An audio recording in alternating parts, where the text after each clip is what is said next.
আমরা যারা মুসলিম আমাদের বিশ্বাসটা হলো আরো আগানো, আরো একটা আমাদের ঈমান ওয়াল বা'আল মউতের বিশ্বাস না থেকেও আছে।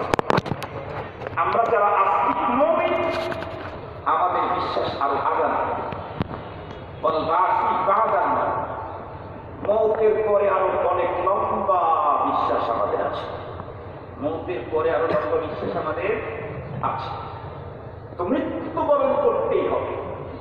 আমরা যেহেতু মুমিন আমরা জানি মৃত্যুবরণ করার পরে আর একটা জগৎ আছে।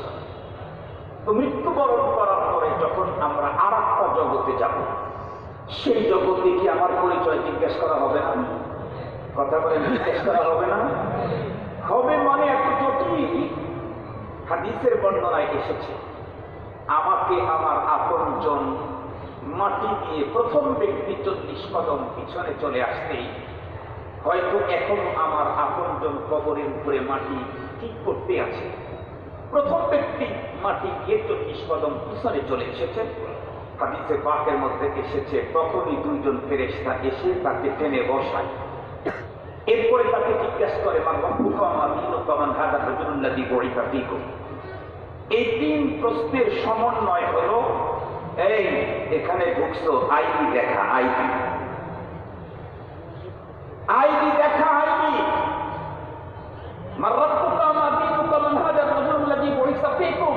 তিন প্রশ্নের সমন্বয় হলো আইডি দেখা। সেই দিন আমার পরিচয় জানতে চাও, সেই দিন আমি কি বাবার নামে পরিচয় হব, গ্রামের নাম কি, থানা, কান্ট্রি, সেই দিন আমাকে পরিচয় দিতে হবে একটা, সেটা হলো ঈমানের পরিচয়। সেই দিন যদি আমি ঈমানের পরিচয় দিতে পারি, রব্বি আল্লাহ দীনুল ইসলাম হাদা নবিয়ুনা ওয়া হাবিবুনা মুহাম্মাদুর সাল্লাল্লাহু আলাইহি ওয়াসাল্লাম, তার মানে আমি মুমিন। আমি ঈমানের আইন যদি প্রদর্শন করতে পারি তো সাথে সাথে আওয়াজ আসবে আনসাদাকা। এই কার পরিচয়, কার আইডি চেক করতে গেছো, কার আইডি চেক করতে গেছো? যার আইডি চেক করতে গেছো সে তো তোমাকে সঠিক পদ্ধতিতে আইডি প্রদর্শন করেছে। আপনারা দেখবেন শহরে গ্রামে যদি কারো বাসায় কোনো মেহমান আসে, একজন মানুষ আসছে, গ্রামে হলো বাহির থেকে আসসালাম দিবে, শহরে হলো কলিং টিপ দিবে। তো গার্ডিয়ান যে মেইন সে বের হয়, বাচ্চা কাচ্চাদেরকে পাঠায় রে, একটা কে আসছে, বাইরে যখন গেছে গিয়ে দেখতেছে একটা লোক আসছে, কিন্তু তারা চিনে না। তো বলতেছে একটা লোক আসছে, আমি চিনতেছি, কার যা, আর জিজ্ঞেস কর কে, পরিচয় জিজ্ঞেস কর। পরে আবার ছেলেটা গেছে, আঙ্কেল বা ভাই বা দাদা আপনার পরিচয়টা, আপনাকে চিনলাম না, পরিচয় দিতেছে যে কিছুদিন আগে ওই ছেলের কুকুর বিয়ে হয়েছে, সেই কুকুর শ্বশুর। তাই যতক্ষণ পর্যন্ত পরিচয় দেয় নাই ততক্ষণ পর্যন্ত বাইরে দাঁড় করে আছে। যেই বলছে যে আমি তোমার কুকুর শ্বশুর, এখন বলেন তো দেখি বাইরে দাঁড় করে রাখবে না ভিতরে নিয়ে আসবে? ভিতরে নিয়ে আসার পরে পুরাতন বেডশিটের উপরে বসতে দিবে না নতুন বেডশিট বিছাইতে বলবে? শুধু কি বেডশিট বিছাই দিবে না এসির সুইচটাও ছেড়ে দিবে? হাদিসে পাকের মধ্যে এসেছে, মৃত্যুর পরে মুনকার নাকিরের প্রশ্নের উত্তরে যদি আমি ঈমানের আইডি প্রদর্শন করতে পারি, আল্লাহ পাক তখন বলবেন আনসাদাকা আব্দি, আরে আমার বান্দা তো সে আইডি প্রদর্শনে সক্ষম হয়েছে, ও তো আমার আপনজন, ও তো আমার রিলেটিভ, সুতরাং এখন ওকে ভিতরে ঢুকে আনি দাও, আর আপনি সুহমিনাল জান্নাত, ওর কবরের ভিতরে জান্নাতের নতুন বেডশিট বিছিয়ে দাও। ও তো আমার আপন, ও তো আমার রিলেটিভ, ও তো আমার খুব আপন, পরিচয় হয়েছে। সুতরাং নরমাল মুরগির কবরের ভিতরে থাকতে কেন, আপনি সুহমিনাল জান্নাত, জান্নাতের বেডশিট আর কবরে বিছিয়ে দাও। আপনি সুহমিনাল জান্নাত, ওকে জান্নাতের পোশাক পরিয়ে দাও।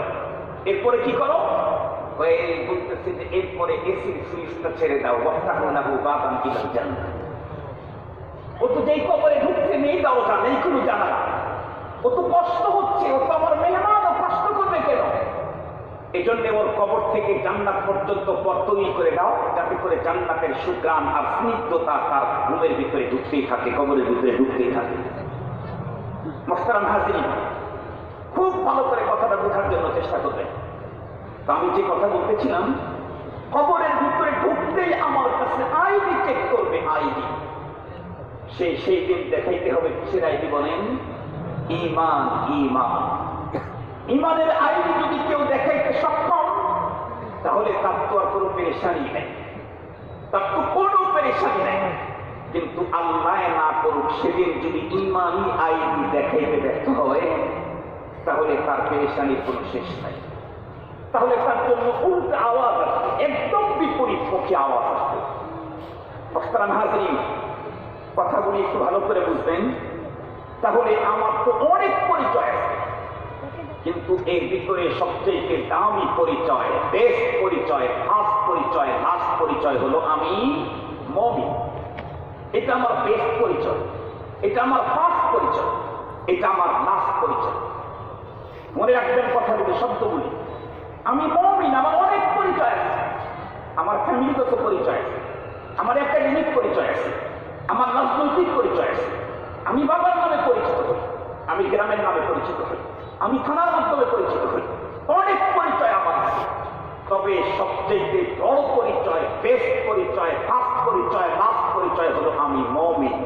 এই কথাটা মনে রাখতে হবে। এই কথাটা বলেছিলেন বাংলাদেশের একজন প্রয়াত রাজনীতিক, লোকটার কথা আমার খুব মনে পড়ে। উনি হলেন ঢাকা শহরের ফ্লাইওভার যে লোকের নামে আছে, প্রথম ফ্লাইওভারটা আসছে তার নামে বড় flyover, mayor Hanif. Mayor Hanif সাহেবের শেষ সময়ে সাংবাদিকেরা তাকে বেশ কিছু বিষয়ে প্রশ্ন করেছিলেন। তার ভিতরে একটা প্রশ্ন ছিল, স্যার আপনি তো বারবার নিজেকে ইসলামের মুসলিম হিসাবে সিরিয়াস ভাবে নিজেকে উপস্থাপন করার চেষ্টা করতেছেন এবং ইসলামের বিষয়গুলো নিয়ে আপনি অনেক কথা বলতেছেন। তো আমাদের জানতে ইচ্ছে হচ্ছে, আপনি একদিক থেকে পিওর মুসলিম হওয়ার দাবি করছেন, অপর দিক থেকে আপনি তো একটা রাজনৈতিক দলের নেতা এবং প্রথম সারির নেতা, আর আপনার রাজনৈতিক দলের ম্যানিফেস্টোর ভিতরে আছে ধর্মনিরপেক্ষতাবাদ। ধর্মনিরপেক্ষতাবাদ তো ইসলাম সমর্থন করে না। সুতরাং আমরা এই ব্যাপারে আপনার কাছ থেকে কিছু জানতে চাই। উনি তখন সাংবাদিকদেরকে একটা উত্তর করেছিলেন, এই উত্তরটা দুনিয়ার সব রাজনৈতিক মুসলিম নেতাদের হওয়া দরকার। উনি উত্তর করেছিলেন, সাংবাদিক ভাই তোমরা একটা কথা শুনো, আমাকে যত খুশি প্রশ্ন করো, তবে একটা কথা মাথার মধ্যে রাখবা, আমার প্রথম পরিচয় আমি বাংলাদেশি, আমি আওয়ামী লীগ, আমি বিএনপি, আমি জামাত জাতীয় পার্টি, এটা আমার প্রথম পরিচয় না। আমার প্রথম পরিচয় আমি মুসলিম। উনি কি বললেন? যত প্রশ্ন করো করো, তবে একটা কথা মাথার মধ্যে রাখবা, আমার প্রথম পরিচয় রাষ্ট্রীয় আর রাজনৈতিক পরিচয় আমার প্রথম পরিচয় না। আমার প্রথম পরিচয় হলো আমি মুসলিম। সুতরাং ইসলামী পরিচয়কে বহন করার পরে অন্য কোন পরিচয় যদি ধারণ করতে পারি, তাহলে সেই পরিচয় ধারণ করব। আর প্রথম পরিচয় নষ্ট হয় ভিন্ন কোন পরিচয় বহন করতে, সেই পরিচয় বহন করার কোন সুযোগ আমার নাই। মোহতারাম হাজিরিন, এজন্যই বলেছি ঈমান আমার প্রথম পরিচয়, মুমিন। আমার বেস্ট পরিচয়, ফার্স্ট পরিচয়, লাস্ট পরিচয় হলো আমি মুমিন। এই পরিচয়কে ঠিক রেখে আরো কোনো পরিচয় যদি বহন করতে পারি, হাজার তা কোনো অসুবিধা নেই। কিন্তু আমার ফার্স্ট পরিচয় আর বেস্ট পরিচয় বিকৃত হয়, এমন কোন পরিচয় আমি মুমিন কখনোই দুনিয়াতে মেনে নিতে পারবো না। মনে থাকবে তো? মোহতারাম হাজির, তাহলে এখন আসেন, তাহলে পরপারের জীবনে আমি মুক্তি পেতে চাইলে আমাকে মুমিন হতে হবে। এবং আমার দেশের আমরা প্রত্যেকেই নিজের ঈমানের দাবিতে সোচ্চার। সকলেই মনে করি আমি বেস্ট মুমিন, আমি সবচেয়ে ভালো মুমিন, আমি সবচেয়ে ভালো মুমিন। ওর একটু ভেজাল আছে, আমার কোনো ভেজাল নেই। ওর একটু সমস্যা আছে, আমার কোনো সমস্যা নেই। ওর একটু ঘাবলা আছে, আমার কোনো ঘাবলা নাই। ওর কিছু কমতি আছে, আমার কোনো কমতি নাই। ওর কিছু ঝামেলা আছে, আমার কোনো ঝামেলা নাই। তার মানে আমি আমাকে পিওর মনে করি, ঈমানের প্রশ্নেও আমি আমাকে পিওর মনে করি। তাহলে একটু আজকে একটু চেক করে দেখি তো আমার ঈমানের কন্ডিশনটা কি, আপনার ঈমানের কন্ডিশনটা কি, একটু চেক করে দেখি। কোনো মানুষের যদি ব্লাডের ভিতরে সুগার আসে, তার মানে ডায়াবেটিস হয়ে গেছে। এই লোকটা যদি নিজেকে সুস্থ মনে করে তাইলে তো সুস্থ হবে না, বরং এই লোকটা মাঝে মাঝে চেক করে দেখতে হবে তার ব্লাডের কন্ডিশন। চেক করে যদি দেখলো যে হ্যাঁ তার ব্লাডের সুগার নিয়ন্ত্রণ, তাহলে তো তার মনে করা সহি। আর যদি তার ব্লাডের সুগার যদি নিয়ন্ত্রণে না থাকে, নিজেকে যদি শুদ্ধ মনে করে সুস্থ মনে করে, তাহলে যে কোনো মুহূর্তেই লোকটা অ্যাক্সিডেন্ট হওয়ার সম্ভাবনা, মারা যাওয়ার সম্ভাবনা। ঠিক বললাম না? ঠিক বললাম। তো ব্লাডের সুগার যদি আমার ভিতরে থাকে আর আমি যদি মনে করি সুস্থ, বেশি থেকে বেশি আমি মারা যাব, আর মারা তো একদিন যাবই আমি। কিন্তু আমি নিজেকে মুমিন মনে করলাম, চেক করতে গিয়ে দেখলাম ইমানের কিছু আমার মধ্যে নাই, তাহলে আমার অবস্থা তো খুব জটিল হবে। এই জন্য আমার ইমানটা একটু চেক করে দেখা দরকার। আর ইমান চেক করার জন্য আপনাদেরকে কোনো ল্যাবে পাঠাবো। কোন ল্যাবে যাবেন? বাংলাদেশের ভিতরে হাটহাজারির চাইতে ইমান চেকের আর বড় কোন ল্যাব পাবেন আপনি? বাংলাদেশে ইমান পরীক্ষার জন্য যদি কোনো ল্যাব থাকে, তাহলে হাটহাজারির চাইতে আর উন্নত ল্যাব কোথায় পাবে? হাটহাজারির ল্যাব থেকে আজকে ইমানটা যাচাই করে নিয়ে যান, পরীক্ষা করে নিয়ে যান। রাসূল কারীম সাল্লাল্লাহু আলাইহি ওয়াসাল্লাম ইরশাদ করেছেন, সহিহ মুসলিম শরীফের হাদিস কিতাবুল ঈমান, একটা হাদিস পড়েছিলাম। এই হাদিসের পুরো অংশের উপরে আলোচনা করার সুযোগ আমার হবে না, এটা লম্বা টাইম লাগে। আমি প্রথম অংশ নিয়ে কিছু কথা বলতে চাই। আল্লাহ পাকের রাসূল বলেন, আল ঈমান বিদউন ওয়া সাবউনা শুবা। নবীজি এই হাদিসে বর্ণনা করেন, ঈমানের শাখা আছে 70-এর উপরে। ঈমানের শাখা কতগুলি? 70-এর উপরে নবীজি বলেছেন। আফদালুহা কাউলু লা ইলাহা ইল্লাল্লাহ। এর ভিতরে সবচেয়ে আফদাল, দামি, সবচেয়ে গুরুত্বপূর্ণ, সবচেয়ে মর্যাদাপূর্ণ শাখা হলো লা ইলাহা ইল্লাল্লাহ। এই কথাটা এই পর্যন্তই আমি আজকে আলোচনা করব। নবী আলাইহিস সালাম কি বললেন? ঈমানের শাখা কতগুলি? 70-এর উপরে। এখন আপনারা বলেন, আমি যে চেয়ারটায় বসেছি অথবা আমার সামনে যে টেবিলটা আছে, এই টেবিলটাতে 70টা পা লাগানো আছে। 70টা পা, 70টা পার ভিতরে মাত্র 7টা আছে, আর 63টা নাই। তাহলে চেয়ার তো কমপ্লিট। কথা বলেন না? Chair complete. এই চেয়ার পরিপূর্ণ। এই চেয়ার দিয়ে কোনো কাজ হবে? এই টেবিল দিয়ে কোনো কাজ হবে? কখনোই। পা হলো 70টা, মাত্র 7টা আছে, আর 63টাই নাই। ওইটা আবার চেয়ার হয় কেন? ঈমানের শাখা তো 70-এর উপরে। আমার ভিতরে কয়টা আছে? আমার ভিতরে কি 7টা আছে, না 10টা আছে, না কয়টা আছে? যদি অর্ধেক থেকে থাকে তাহলে আমি অর্ধেক মুমিন। যদি 4 ভাগের 1 ভাগ থেকে থাকে তাহলে আমি কোয়ার্টার মুমিন। আর যদি তার চাইতেও কম থেকে থাকে তাহলে আমার ঈমানের জন্য দশা। কিন্তু আমি নিজেকে মনে করতেছি অনেক বড় মুমিন, নাম্বার 1 মুমিন। আমার এই হাতটা কমপ্লিট হওয়ার জন্য হাতে কয়টা আঙ্গুল লাগবে? যদি 4টাই না থাকে, 1টা থাকে, হাত কমপ্লিট না পঙ্গু? মুমিন কমপ্লিট হতে চাইলে 70-এর উপরে শাখা থাকতে হবে। যদি এর ভিতরে 7টা থাকে আর 7টাই না থাকে, ও পঙ্গু মুমিন। পরিমাণ পঙ্গু, ও চলতে পারে না এই ঈমান দিয়ে। এই ঈমান পরে আখিরাতে ওকে মুক্তি দিতে পারবে না, নাজাত দিতে পারবে না। খুব ভালো করে বোঝার জন্য চেষ্টা করবেন।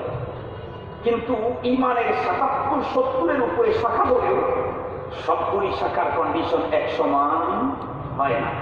যেমন আমি আপনাদেরকে বোঝাবার জন্য আমার শরীরকে মিসাল দিই। আমি একজন কমপ্লিট মানুষ হতে চাইলে আমার শরীরে অনেকগুলি অঙ্গ লাগবে। যেমন 2টি হাত লাগবে, 2টি পা লাগবে, 2টি চোখ লাগবে, 2টি কান লাগবে, মাথা লাগবে, পেট লাগবে, পিঠ লাগবে। কিন্তু এই অঙ্গগুলোর ভিতরে কিছু অঙ্গ এমন আছে যেগুলি না থাকলেও আমি বেঁচে থাকবো, তবে পরিপূর্ণ হিসাবে না, অঙ্গ হিসাবে। যেমন 2টি হাত লাগবে কমপ্লিট মানুষ হতে, 1টা হাতে যদি না থাকে তাহলে লোকটা কি মারা যাবে না? 2 হাত ছাড়াও কত মানুষ বছরের পর বছর দুনিয়াতে বেঁচে আছে। কিন্তু 2 হাত ছাড়া মানুষ বেঁচে থাকে, লোকটা কমপ্লিট না পঙ্গু? পঙ্গু। 2 পা ছাড়াও মানুষ বেঁচে থাকে, কিন্তু লোকটা পঙ্গু। 2 চোখ ছাড়াও মানুষ বেঁচে থাকে, কিন্তু লোকটা পঙ্গু। 2 কান ছাড়াও মানুষ বেঁচে থাকে, কিন্তু লোকটা পঙ্গু। ঈমান যদি প্রকৃত মুমিন হতে চাই তাহলে সব শাখা আমার ভিতরে থাকতে হবে। নর্মাল কোন শাখাও আমার ভিতরে না থাকলে আমার ঈমান পরিপূর্ণ না হবে, কম। কিন্তু এই শরীরের ভিতরে কিছু পার্টস এমন আছে যেগুলি না থাকলে আমি তাৎক্ষণিকভাবে মারা যাব না, কিন্তু ধীরে ধীরে মৃত্যুর কোলে ঢলে পড়ি। যেমন সেই পার্টসগুলির ভিতরে আছে, যেমন কিডনি, যেমন লিভার, যেমন ফুসফুস, যেমন প্যানক্রিয়াস, যেমন বাত। এই যে কয়েকটা পার্টসের নাম আমি বললাম, আর অনেক পার্টস আছে। এই পার্টসগুলির পুরো একটা যদি নষ্ট হয়, যেমন সব ভালো আছে, শুধু ফুসফুসটা সমস্যা হয়ে গেছে, তাহলে এই লোকটা এখনই মারা যাবে না, তবে রক্তা মৃত্যুর কোলে ঢলে পড়বে। কারণ যদি লিভার প্রবলেম, সব ভালো আছে, একদম কিডনি ভালো, বাল ভালো, প্যানক্রিয়াস ভালো, হাত ভালো, পা ভালো, চোখ ভালো, পেট ভালো, পিঠ ভালো, সব ভালো, শুধু লিভার সিরোসিস, লিভারটা পচে গেছে, তাহলে এই লোকটা এখনই মারা যাবে না, তবে অল্প দিন পরেই মৃত্যুর কোলে ঢলে পড়বে।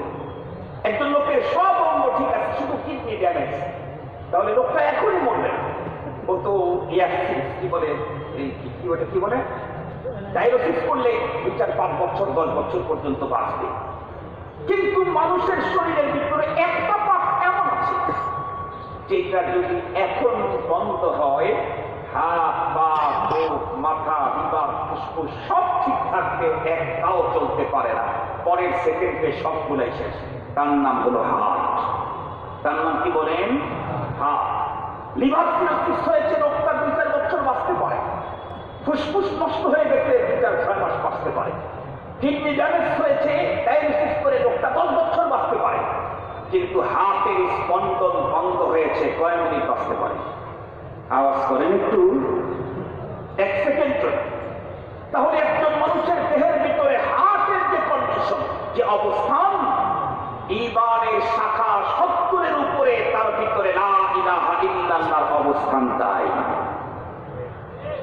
ঈমানের শাখা 70-এর উপরে, কিন্তু লা ইলাহা ইল্লাল্লাহর অবস্থান, মানব দেহে হার্টের যে অবস্থান, ঈমানের ভিতরে লা ইলাহা ইল্লাল্লাহর অবস্থান। তাই তবে লা ইলাহা ইল্লাল্লাহ তো বুঝতে হবে, লা ইলাহা ইল্লাল্লাহ তো বুঝতে হবে। থোড়া লা ইলাহা ইল্লাল্লাহ একটা শব্দ, আরে না, এটা শব্দ না। লা ইলাহা ইল্লাল্লাহ একটা শব্দ না, এটা হলো মহান মালিকের সাথে বান্দার এক মহান চুক্তি।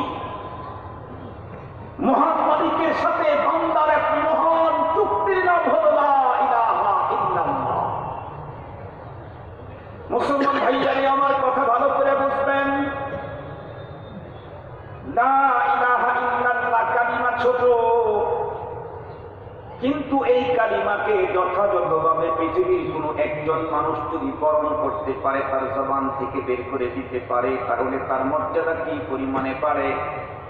হযরত উলামায়ে কেরাম লিখেছেন, একজন মানুষ 500 বছর পর্যন্ত পৃথিবীতে হায়াত পেল, 500 বছর পর্যন্ত আগুন পূজা করলো, প্রতিমা পূজা করলো, সূর্য পূজা করলো। এখন এই লোকটা যদি মারা যায়, সোজা জাহান্নামে যাবে। কিন্তু মাত্র একবার লা ইলাহা ইল্লাল্লাহর স্লোগান দেওয়ার পরে মারা গেল, এখন লোকটা সোজা আল্লাহ পাকের জান্নাতে ঢুকে যাবে। এটা বড় সিরিয়াস কালিমা, আফসালুহা লা ইলাহা ইল্লাল্লাহ। খুব ভালো করে বুঝবেন মুসলমান, এই কালিমা মুখ থেকে উচ্চারণ করার আগ মুহূর্ত পর্যন্ত মানুষ আল্লাহর দুশমন। কিন্তু কালিমা যখন কোন মানুষের জবান থেকে একবার বের হয়ে গেল, সঙ্গে সঙ্গে আল্লাহর দোস্তে রূপান্তরিত হয়ে গেল। ঘটনা আপনাদের ভিতরে বাইনান্নাস মাশহুর, আপনারা প্রত্যেকেই ঘটনা জানেন। আমি শুধু ঘটনাটা আবারও আপনাদের খেদমতে পেশ করে এখান থেকে একটা মাত্র বন্ধুর আমার পয়েন্ট উদ্ধার করব। আমরা প্রত্যেকেই জানি, আল্লাহর পয়গম্বর সাল্লাল্লাহু আলাইহি ওয়াসাল্লাম যতদিন মক্কাতুল মুকাররমায় ছিলেন, ততদিন পর্যন্ত মুশরিকদের দ্বারায় আক্রান্ত ছিলেন। বিশ্বনবীজি যখন আল্লাহ পাকের হুকুমে মদিনাতুল মুনাওয়ারায় চলে গেলেন, আনসার সাহাবীদের জানে সারির দ্বারায় পয়গম্বর অনেক আনন্দিত ছিলেন।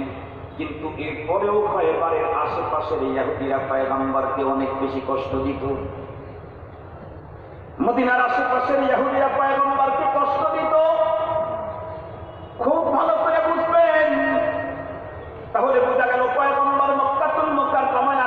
ছিলেন মুশরিকের দ্বারায়। মদিনায় চলে যাওয়ার পরে পয়গম্বর আক্রান্ত হলেন ইহুদিদের দ্বারায়। আল্লাহ পাক রব্বুল আলামিন তো কোরআনে হাকিমে আগেই জানায় দিয়েছেন। আল্লাহ পাক বলেন, লাতাজিদান্না আশাদ্দান নাসি আদাওয়াতান লিল্লাযিনা আমানুল ইয়াহুদা ওয়াল্লাযিনা আশরাকু। এই পৃথিবীর মানুষ তোমরা জেনে রেখো, মনে রেখো, পয়গম্বর বলেছেন আল কুফরু বিল্লাতুন ওয়াহিদা। তামাম পৃথিবীর সকল কুফর তাগুতি শক্তিগুলো একটা প্ল্যানে তারা এক, সেটা হলো দুনিয়া থেকে কি করে ইসলাম আর মুসলমানকে চিরবিদায় করা যায়। তবে এই প্রোগ্রাম আর এই প্ল্যান বাস্তবায়নে পৃথিবীর ভিতরে সবচাইতে বড় সিরিয়াস থিয়ারি হলো দুইটা গ্রুপ। একটা হলো ইহুদিবাদ, দ্বিতীয় নাম্বার হলো শিরকবাদ। এই দুই গ্রুপ হলো মুসলমানদের সবচাইতে সিরিয়াস শত্রু। মুসলমানদের পয়গম্বরকে ছাড়ে না এই দুই গ্রুপ।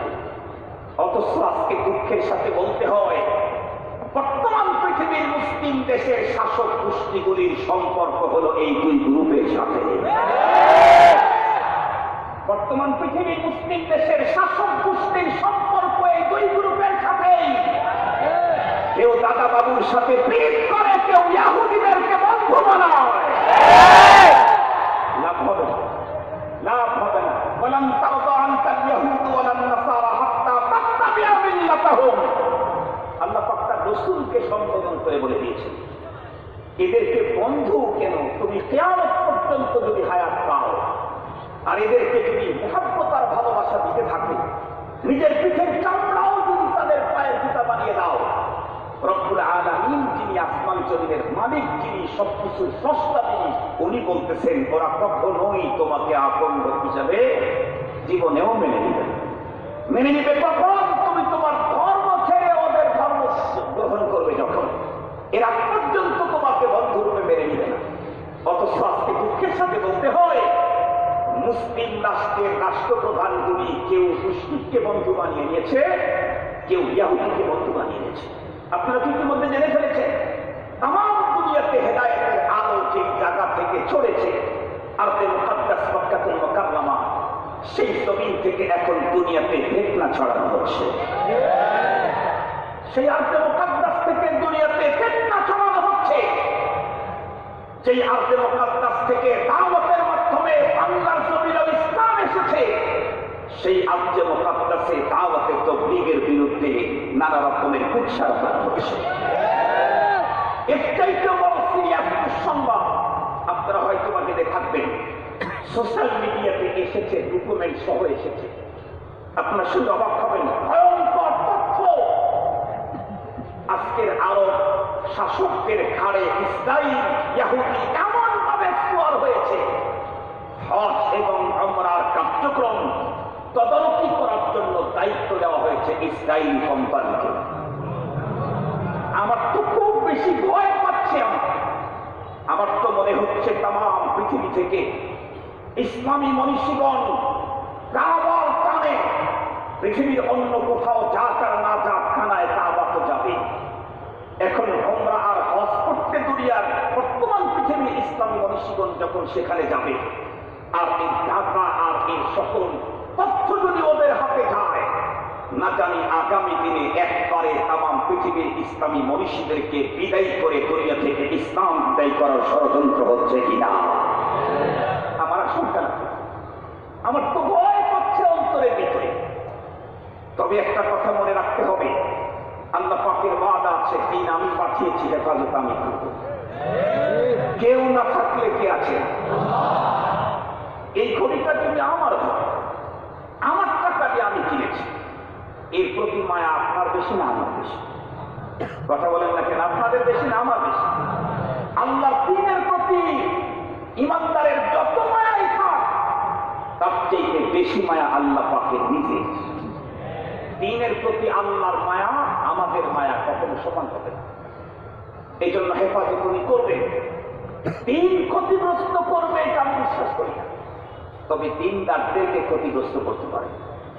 দ্বীন ক্ষতিগ্রস্ত করবে, কোরআনের কোন ঘটনা ঘটায় ফেলবে, আরবকে নষ্ট করে ফেলবে, এই ক্ষমতা করে কিন্তু মুমিনদের বিশাল ক্ষতি করার সম্ভাবনা আছে। আল্লাহ পাক আমাদেরকে হেফাজত করুন। আমি সেদিকে যেতে চাই। নবী ইসলাম মদিনাতুল মুনাওয়ারায় গেলেন মক্কার মুশরিকদের নির্যাতন, ওইখানে যায় খায়বারের ইহুদিদের দ্বারা বারবার আক্রমণ করা শুরু করলেন। আল্লাহ পাক রব্বুল আলামিন তার রাসূলকে বললেন, ওগো নবী, খায়বারের ইহুদিদের দ্বারা বহুবার আক্রান্ত হয়েছে, এখন আপনি একটু আক্রমণ করেন তো দেখি। সুবহানাল্লাহ বলবেন না যে এখন আপনি আক্রমণ করেন, আক্রান্ত হওয়া না, এখন আপনি আক্রমণ করেন। তো নবী আলাইহিস সালাম আল্লাহ পাকের বর্ডারে সাহাবায়ে কেরামদের একটা জামাত নিয়ে খায়বারের উপত্যকাটাকে নবী আলাইহিস সালাম মুহাসারা করেছেন, ঘেরাও করেছেন। এখনো যুদ্ধ শুরু হয়। খায়বারের ইহুদিরা শুধু শুনছে বিশ্বনবী, বিশ্বনেতা মুহাম্মদুর রাসূলুল্লাহ সাল্লাল্লাহু আলাইহি ওয়াসাল্লাম উনি আমাদের উপর আক্রমণ করার জন্য চতুর্দিকে বেষ্টন করে ফেলছে। ওরা তাঁবু থেকে, ওদের সীমা থেকে আর কেউ বের হয় না, ওদের জায়গার ভিতরে ওরা। কিন্তু একজন রাখাল ছিল ওই এলাকায়, নবী রাসূল তখন তাঁবু করে আছেন। রাখাল লোকটাও কালো, নামও কালো, আসওয়াদ। আমাদের বাংলাদেশে হলে তো নাম উল্টা হইত। আমাদের বাংলাদেশে দেখবেন লোকটা কালার কালা, কিন্তু নাম রাখছে লাল মিয়া। এটা আছে না? লোকটা এমন মানে স্ত্রী যে তার চেহারা শরীর থেকে সবসময় দুর্গন্ধ বের হয়, কিন্তু নাম হলো আতরানি। শরীর থেকে দুর্গন্ধ বের হয়, নাম কি? আতরানি। এটা আমাদের দেশে নাম কামে খুব গর্বে। উনি তো সৌদির মানুষ, আরবের মানুষ। লোকটাও কালো, নামও আসওয়াদ, কালো, রাখা। দেখবেন যারা শিক্ষিত হয়, যারা বিবেকবান হয়, এরা কিন্তু সব জায়গায় সব কথা সব কাজ করতে পারে না। যারা বিবেকবান হয়, যাদের বুদ্ধি শুদ্ধি শিক্ষা দীক্ষা কম থাকে, এরা যে কোনো জায়গায় যে কোনো কাজ করতে কোনো সমস্যা নেই। আপনাদেরকে একটা গল্প শোনাই এবং দোয়ার জন্য আল্লাহ তাআলা আমার মেয়ের ঘরে দুটো সন্তান দিয়েছেন, একটা মেয়ে একটা ছেলে। তো ছেলে তার নাম রেখেছি মুহাম্মাদুল্লাহ। আমার দিলের তামান্না হলো আল্লাহ যেন হাফিজজির মতো আল্লাহওয়ালা বানায়, আল্লাহ বানায়। তো ও তো ছোট, ওর আব্বু ওকে সাথে করে কোনো এক সব শপিং মলে গেছে। তো শপিং মলে পাহাড় দেওয়ার জন্য আমাদের পুলিশ ভাইরা, প্রশাসনের লোকজন থাকে না। তো ও ছোট, ওর বাবার সাথে চলতেছে, ওখানে এক পুলিশ দাঁড়ায় আছে। তো দাঁড়ায় থাকতে আমার ওই নাতি ছোট এতটুকু, তো পুলিশের দিকে তাকায় বলতেছে যে এটাই তো পুলিশ। ছোট তো, ওর তো প্রস্তুত, এটাই তো পুলিশ। এই কথা শোনার পরে পুলিশের কানে যখন পুলিশ শব্দ গেছে, তাহলে স্বাভাবিকভাবে একটু তাকায়, পিছনের দিকে তাকায় দেখে অত্যন্ত সুন্দর ফুটফুটে জ্যোৎস্নার মতো একটা বাচ্চা, তাও আবার তরণের ভিতরে জুব্বা পড়া, মাথার মধ্যে জুতি, মানে খুব বেশটা ভাব। পরে ওর আরো বাচ্চার প্রতি মায়া নিচ্ছে পুলিশে। ওই ভাই আবার আমার নাতির হাত ধরে বলছে যে আমরা যে পুলিশ, তুমি তা চিনো? চিনি, তোমরা একটু বিদ্যুৎদেরকে ধরে নিয়ে যাও। এখন বলেন তো দেখি, ছোট যদি না হইতো আর বাবাই কি কথা বলতে পারতো কখনো? আর বাবা তো ওখানে আছে, আরো ভালো কেন? তারপরে সে বলতে পারবে না কেন? তার বুঝ আছে।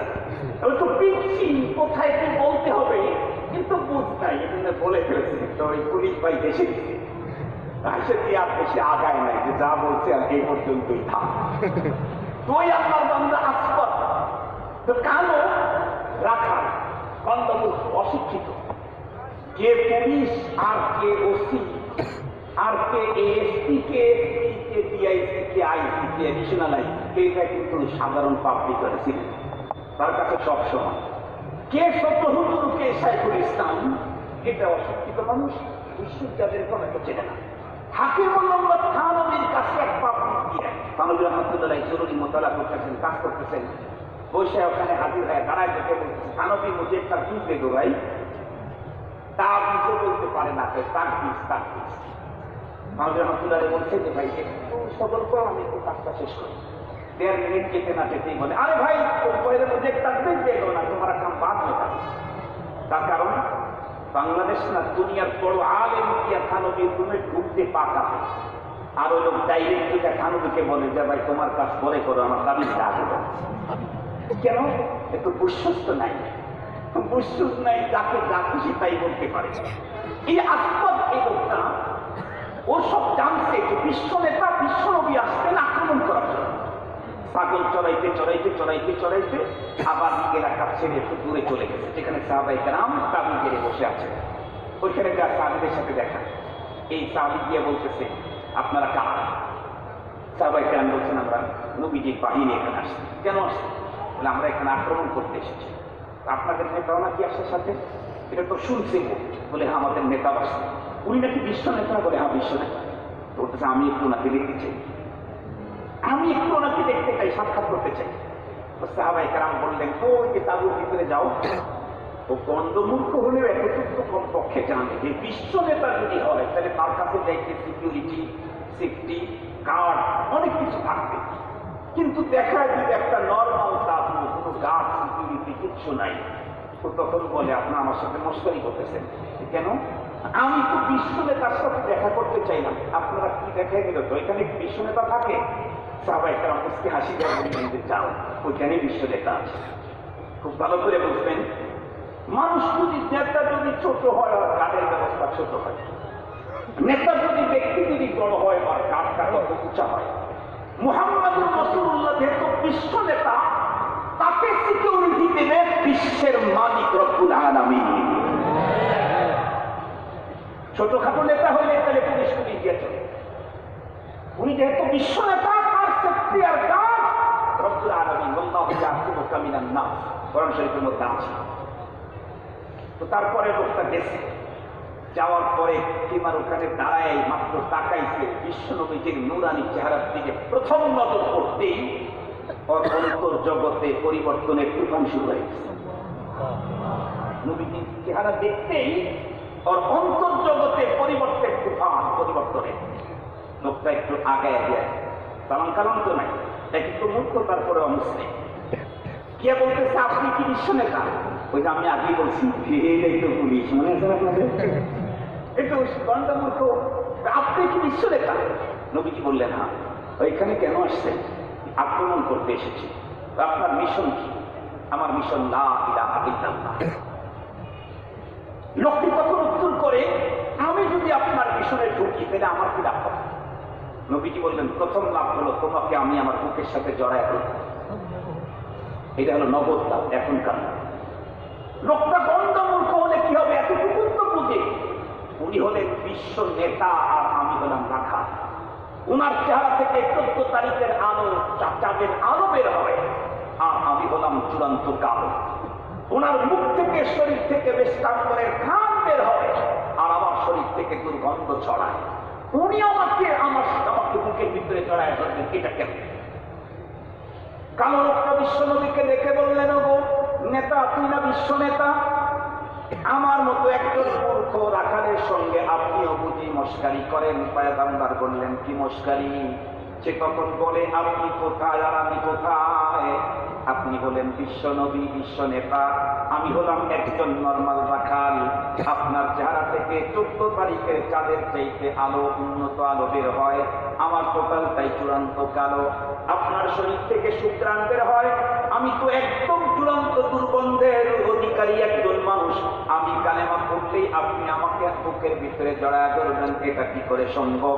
রহমতে আলম উত্তর করলেন, বাবা, সম্ভব কিনা এত কিছু বুঝানোর দরকার নাই, তুমি কালেমা পড়ে দেখো কেমনে সম্ভব হয়। লোকটি তখন সঙ্গে আর দেরি করলো না, সাথে সাথে বলল, তাহলে এখনই আমি আপনার মিশনে ঢোকার জন্য এলান দিয়ে দিলাম, আশহাদু আল্লা ইলাহা ইল্লাল্লাহু ওয়া আশহাদু আন্না মুহাম্মাদান আবদুহু ওয়া রাসূলুহু। আল্লাহর পয়গম্বরকে যখন এলান দিয়ে দিলেন, পয়গম্বর তখন কালো সাহাবীকে, বন্ধুরা, আমার বুকের ভিতরে জড়ায় ধরলেন। আপনারা বলুন, যে মানুষটার চেহারার দিকে তাকাইতেই ওর অন্তর জগতের পরিবর্তনের তুফান শুরু হলো, এই মানুষটার সিনার সঙ্গে সিনা লাগাবার পরে ওর ভিতরের অবস্থা কি হয়েছিল? এরপরে বন্ধুরা আমার, লোকটা যখন দেখে বলে, নবীজি, এই মুহূর্তে আমি এখন কি করতে পারি, কি কাজ আমার? আল্লাহর পয়গম্বর তখন ডেকে বললেন, সাহাবী, তুমি এমন একটা মুহূর্তে মুসলমান হয়েছে যখন নামাজের ওয়াক্ত না, নামাজ পড়াইয়া দেব। রোজার মৌসুম না, রোজা রাখাবো। হজের মৌসুম না, হজ করাবো। তবে এই মুহূর্তে ইসলামের একটা মিশন, একটা কাজ চলতেছে, সেটি হলো তরবারির ছায়া। আমাদের দেশের মুসলমান ইমানের দাবিতে যারা খুব বেশি এক্সপার্ট, আমিও তোমার চাইতে কম মুমিন না। মনে আছেন আপনাদের স্লোগানগুলো? তোমার চাইতে আমি কম বুজুর্গ না, তোমার চাইতে আমি কম মুমিন না। কিন্তু এদের কন্ডিশন কি? এরা নবীজির এক হাদিস মানে আর এক হাদিস মানে না। ইন্নাল জান্নাতা তাহতা আকদামিল উম্মাহাত, এই হাদিস আমাদের দেশের সব বুদ্ধিজীবীরা বলে কি জান্নাত পিতামাতার পায়ের নিচে, জান্নাত পিতামাতার পায়ের নিচে, এই হাদিস বলে। কিন্তু ইন্নাল জান্নাতা তাহতা আকজিলালিস সুয়ুফ, এই হাদিস মানতে রাজি নাই। অথচ যে রাসূল বলেছেন জান্নাত তোমার মা বাবার পায়ের নিচে, সেই রাসূল বলেছেন জান্নাত কোথায় খোঁজো? জান্নাত তো তরবারির ছায়ার নিচে। ওই রাসূল এই কথা বলেছেন, ওই রাসূল এই কথা বলেছেন। বিশ্বনবী যখন এই কথা বললেন যে এখন তো যে কাজটা আছে তরবারির ছায়া পায়, উনি তখন বললেন হুজুর আমি তরবারির ছায়া করে কাজ করতে গেলে তোমার কি কন্ডিশনের একটা হবেই, হয়তো আমি মারা যাবো, না হয় আহত অথবা সুস্থ অবস্থায় থেকে যাবো। তো মারা যদি যাই তাহলে আমার কি হবে? নবীজি বললেন মারা যদি যাও তাহলে আমি রাসূল তোমাকে বলছি, এক নাম্বার সুজা জান্নাতুল ফেরদাউসে তোমার জায়গা হবে। দুই নাম্বার তোমার কালো চেহারা নিয়ে তুমি খুব বেশি কষ্ট পাচ্ছ, তুমি যদি এখন মারা যাও তোমার কালো চেহারাটাকে আল্লাহ তাআলা 14 তারিখের চাঁদের চাইতে আলো উজ্জ্বল বানায়। তোমার শরীর থেকে দুর্গন্ধ ছড়ে, এই জন্য তুমি খুব নিজে লজ্জিত। তুমি যদি এখন যুদ্ধে গিয়ে মারা যাও তোমার শরীরের প্রতিটি লোমের গোড়া থেকে মেশকাম্বরের ঘ্রাণ বিচ্ছুরিত হতে থাকবে। সাহাবী তখন বলে তাই যদি হয় তাহলে আর সময় দেরি নেই, আমি দেখে গেলাম। আরো মাঝখানে লম্বা ঘটনা, সেটা আমার বলা উদ্দেশ্য, আমার একটা পয়েন্ট ওখান থেকে নেওয়া উদ্দেশ্য, এটার জন্য যতটুকু বলা দরকার তাই বলতেছে। যুদ্ধের ভিতরে চলে গেলেন সাহাবী, যুদ্ধ শুরু হয়ে গেল, যুদ্ধে মুসলমানদের বিজয় হল। বিশ্বনবীর চিরাচরিত নিয়ম, যুদ্ধের সমাপ্তিতে নবীজি নিজে রণাঙ্গনে হেঁটে হেঁটে নবীজি খুঁজে খুঁজে বের করতেন আমার কলিজার টুকরা কোন সাহাবী কোথায় শহীদ হয়ে আছে। নবীজি বের করতেন, আহতদেরকে নবীজি চিকিৎসার ব্যবস্থা করতেন। নবীজি যুদ্ধের সমাপনীতে তার চিরাচরিত নিয়ম অনুযায়ী রণাঙ্গনে হাঁটতেছেন। হাঁটতে হাঁটতে হাঁটতে হাঁটতে এক জায়গায় গিয়ে দেখলেন অনেক লোক জমা হয়ে উচ্চবাচ্য কথাবার্তা বলতেছে। নবী ইসলাম বলেন এখানে কি হয়েছে? ওরা উত্তর করে হুজুর আমরা তো যুদ্ধের সমাপনীতে শহীদদের লাশ একত্রিত করে তাদের কাছে ইস্তাকবিলের ব্যবস্থা করবো, আহতদেরকে আমরা চিকিৎসা দেওয়ার জন্য পুরা রণাঙ্গন খুঁজতেছিলাম, হঠাৎ করে আমরা একটা লোককে এখানে দেখতে পেলাম, একে আমরা কেউ চিনি না, একে নিয়ে সমস্যায় আছে। সে যদি আমাদের হয় তাহলে তো তার ইস্তাকবিল করা যাবে, সে যদি অন্য দলের হয় তাহলে তো এটাকে আমরা কি করবো? আমরা কেউ চিনি না। দ্বিধাশক্তির মধ্যে আসছে আমাদের লোক হলে আমরা কেউ না কেউ চিন্তা করি। বিশ্বনবীর চোখের পানি ছেড়ে আগে গেলেন, তাকায়া প্রথম নজরেই তখন নবী চোখের পানি ছেড়ে বললেন তোমরা কেউ তাকে চিনো না, আমি রাহমাতুল আলামিন তাকে চিনি, আমি নবী রহমত তাকে চিনি। নবীজি পুরা ঘটনা বললেন, এই ঘটনায় এই সাহাবী এভাবে আসছে। পরে নবীজি বললেন আমি রাসূল দেখতেছি আল্লাহ পাক এই কালো সাহাবীকে এখন জান্নাতুল ফেরদাউসে রিসিপশনের ব্যবস্থা করতেছে। আমি দেখছি রাসূল। নবীজি কথাও বললেন তোমরা কেউ যদি এমন একজন মানুষ দেখতে চাও যেই লোকের জীবনে এক রাকাত নামাজ পড়ে নাই কিন্তু সোজা জান্নাতি, তাহলে এই লোকটার দিকে তাকাবে।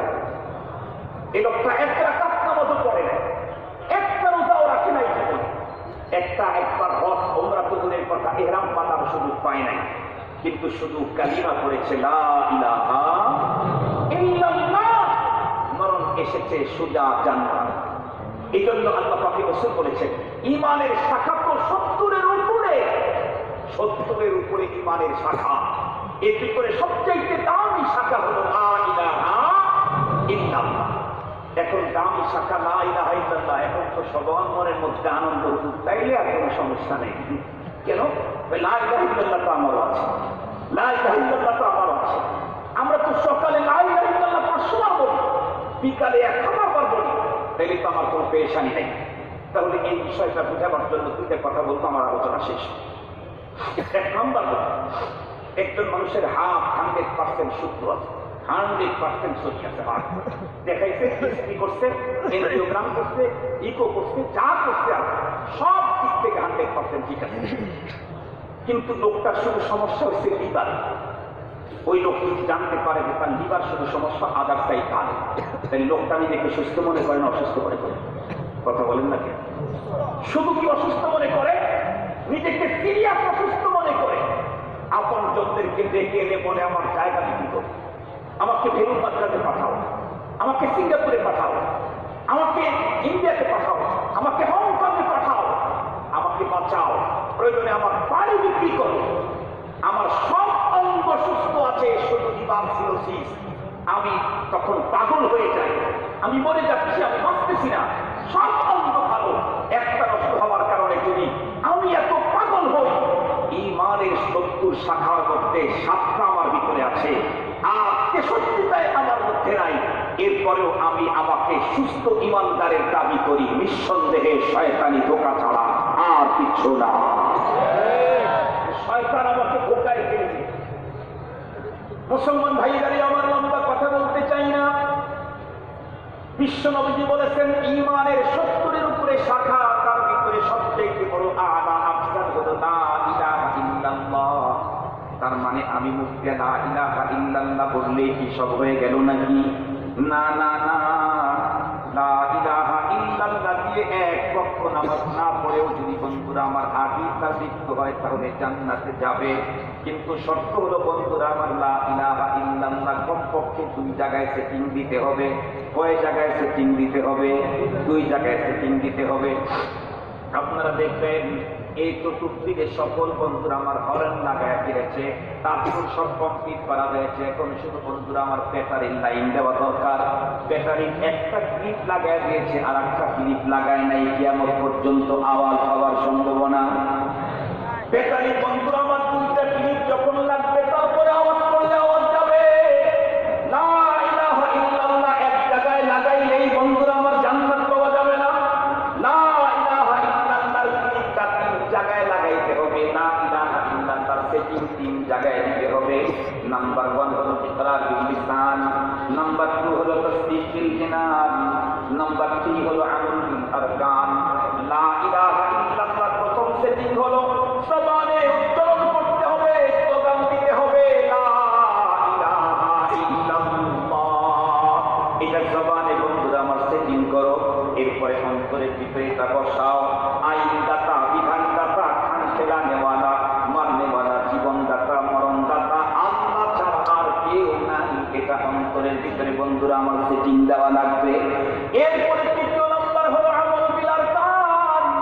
আমি আগেই বলেছি লা ইলাহা ইল্লাল্লাহ ছোট্ট একটা কালিমা নয়, কালিমা নয়, বরং এটা হলো রব্বুল আলামিনের সঙ্গে বান্দার মহান এক চুক্তির নাম হলো লা ইলাহা ইল্লাল্লাহ। লা ইলাহা ইল্লাল্লাহ মানে আমি মালিকের সাথে চুক্তি করলাম, আইন দাতা তুমি ছাড়া অন্য কাউকে আমি মানি না, মানব না। রিজিক দাতা তুমি ছাড়া অন্য কাউকে আমি মানি না, মানব না। সম্মান দাতা তুমি ছাড়া অন্য কাউকে আমি মানি না, মানব না। সন্তান দাতা তুমি ছাড়া অন্য কাউকে আমি মানি না, মানব না। সুস্থ দাতা তুমি ছাড়া অন্য কাউকে আমি মানি না, মানব না। জীবন আর মরণ দাতা তুমি ছাড়া অন্য কাউকে আমি মানি না, মানব না। মুসলমান এই সব গুণের ওয়াদা, প্রতিশ্রুতি আর চুক্তি যেই লোকটা করবে সেই হলো প্রকৃত লা ইলাহা ইল্লাল্লাহ বলল।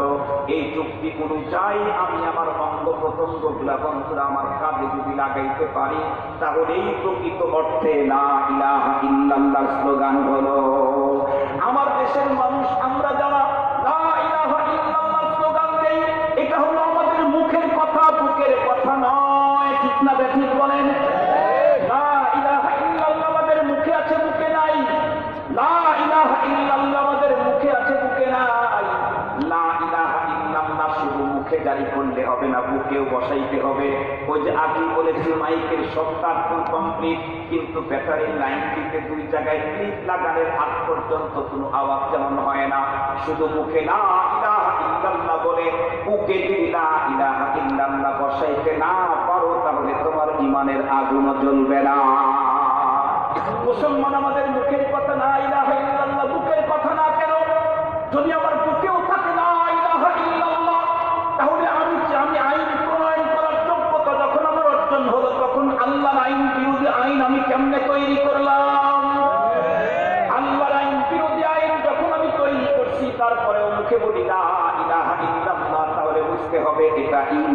কালিমা না নেফাকির কালেমা? এটা ঈমানি কালিমা, এটা হলো নেফাকের কালিমা। আমি এই অঞ্চলের দায়িত্ব পেয়েছি, আমি লা ইলাহা ইল্লাল্লাহর স্বীকৃতি যদি দিল থেকে দিয়ে থাকি, তাহলে তার অর্থই হলো আমার এরিয়ার ভিতরে, আমার অধীনস্থ এরিয়াতে আল্লাহ পাকের আইন ছাড়া আর কারো আইন চলবে না, আল্লাহ পাকের বিধান ছাড়া কারো বিধান চলবে না। আল্লাহ ছাড়া আমি কাউকে চেষ্টা করবো না, অন্য কাউকে চেষ্টা করতে যেতে দেব না। এটা হলো ভিতরের লা ইলাহা ইল্লাল্লাহ।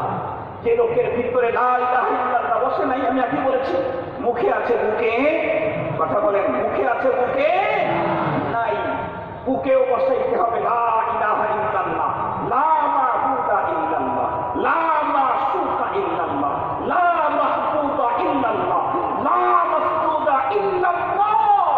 এটা বুকেও বসাইতে হবে। মুহতারাম হাজিরিন, যদি আমি মুখেও বলতে পারি, বুকেও বসাইতে পারি, তাহলে আলহামদুলিল্লাহ। এরপরে আমল বিল আরকান, অঙ্গ প্রত্যঙ্গ দিয়ে সেই চুক্তি অনুযায়ী যদি আমার জীবন যাপন করতে পারি, তাহলে খুশতু রাব্বিল কাবা, আমাকে মাটি দিয়ে আমার আপনজন এখনো বাড়ি ফেরে নাই, কবরের ভিতরে ফেরেশতা আসবে, আমার কাছে আইবি যাবে, মা রব্বুকা ওয়া মা দীনুকা মান হাদাম রাজুল্লাহি বইকা ফীকুম। আমি সাথে সাথে ঈমানি আইবি যখন দেব, আমার আপনজন আমার বুকে মাটি দিয়ে আমার কবর ত্যাগ করার আগে আমার কবর জান্নাতের বাগান হয়ে যায়। এই জন্য মুহতারাম হাজিরিন, আমাদের প্রত্যেকের জন্য জরুরি হলো ঈমান জানা, ঈমান মানা। মনে থাকবে কি, ঈমানের 70-এর উপরে শাখা কি কি আছে, এটা আমাকে জানতে হবে, এটা আমাকে পড়তে হবে, এটা আমাকে শিখতে হবে, শিখতে হবে। দুনিয়ার সব শিখলাম, ঈমানের শাখা কতগুলো এটা শিখলাম না, তো কি হইল পৃথিবীতে এসে আমার? ঈমানের শাখা কতগুলি, এটা আমাকে শিখতে হবে, এটা আমাকে করতে হবে, এটা আমাকে জানতে হবে, এটার উপরে আমার জীবন গঠন করতে হবে। আল্লাহ পাক আমাদের সকলকে ঈমানের সব শাখার উপরে জীবন করার তৌফিক দান করুন। ওয়া আখিরু দাওয়ানা আলহামদুলিল্লাহি রাব্বিল আলামিন।